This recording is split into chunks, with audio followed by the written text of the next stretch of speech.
Hey y'all, happy Vlogmas 14. It is Monday. I have to think about that. December 14th. And it is evening and there is a storm blowing outside. I don't think we're gonna get too much snow out of it. We're just gonna get a lot of wind. But I'm here in my cozies, finishing up my fancy tea from earlier, and before I close out for the night, I wanted to tell you about a few of the books that have made their way into my house recently. I talked yesterday about how,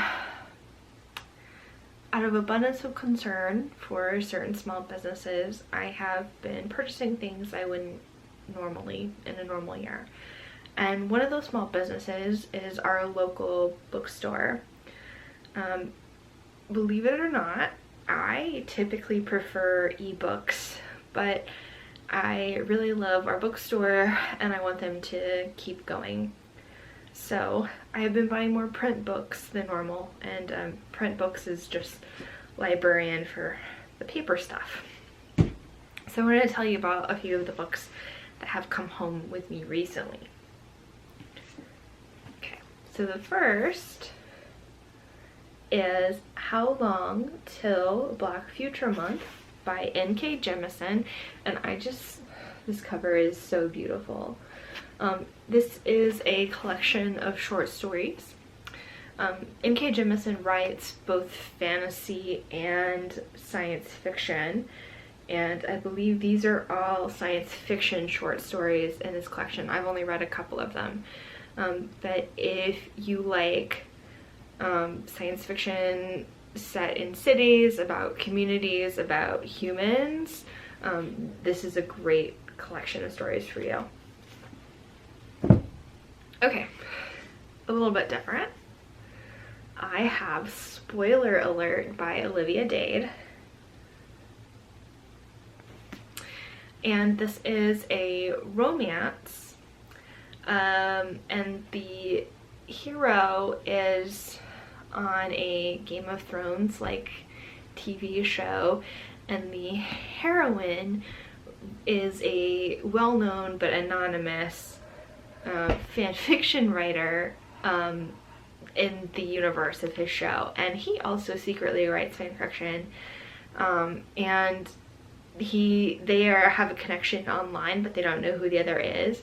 And when she dresses up as a character from the show and deals with some online abuse as a fat woman wearing a fantasy costume, he asks her out as a publicity stunt, and then they fall in love, I think. I don't know, I haven't read it yet, but I'm really excited about it. I've heard great things about it, and I've heard great things about Olivia Dade in particular, so I'm excited for this one.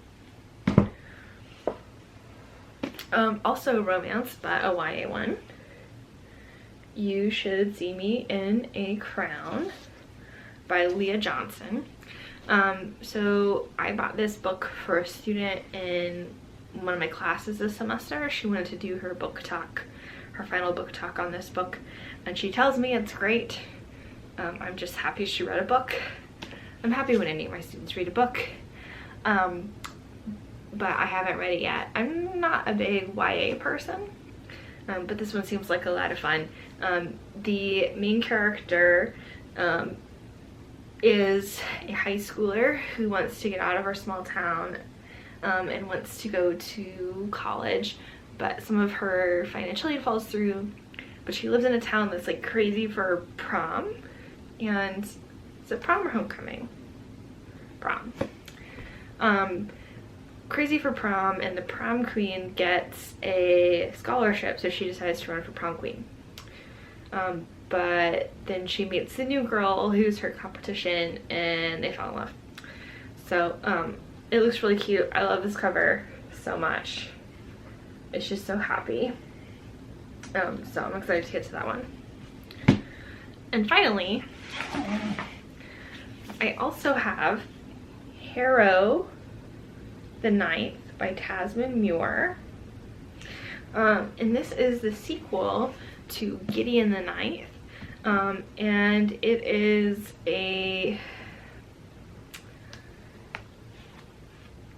it's a fantasy novel that's set in space, so it kind of crosses that sci-fi line in the same way that a little bit of, I would say, Dune does, because there's like magic, but it's in space. Or some form of magic. Please don't at me if I am forgetting Dune. It's been like 15 years since I've read it, and I'm good without reading it right now. But anyway, Harrow the Ninth is the sequel to Gideon the Ninth, and it's about necromancers in space. And I'm reading Gideon the Ninth now, and I'm really enjoying it, so I'm excited to get the next book on, in my eyeballs. And oh, the covers for this series, they just can't be stopped. So yeah, anyway, those are some books that I've brought home recently. I'm excited to read them.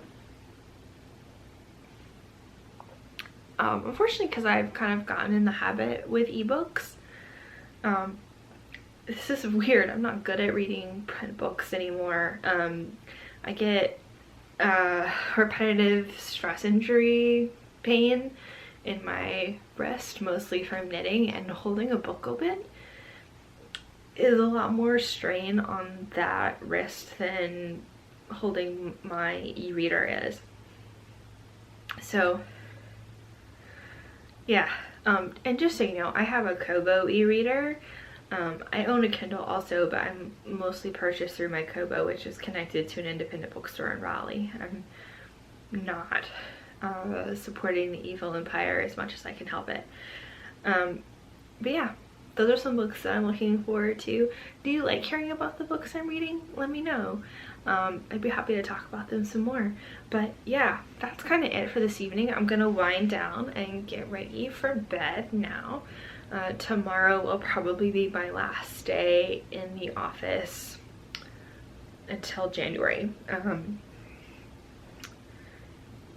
We're supposed to get some pretty nasty weather here on Wednesday, so I'll work from home, but after that I'll be fancy free to hang out and knit with my cats, which is what I do most days, but now I'll be able to do it during the daylight hours. And we have been plotting out some COVID safe activities that we can do, like drive-through light shows. We're considering an escape room, so I promise we're gonna do things, but let me know what you'd like to see and I would be happy to share that with you. I hope you are well. I hope you are enjoying Vlogmas, and I hope, I don't know, I hope you're not filled with existential dread or whatever, and I hope you have something nice to read.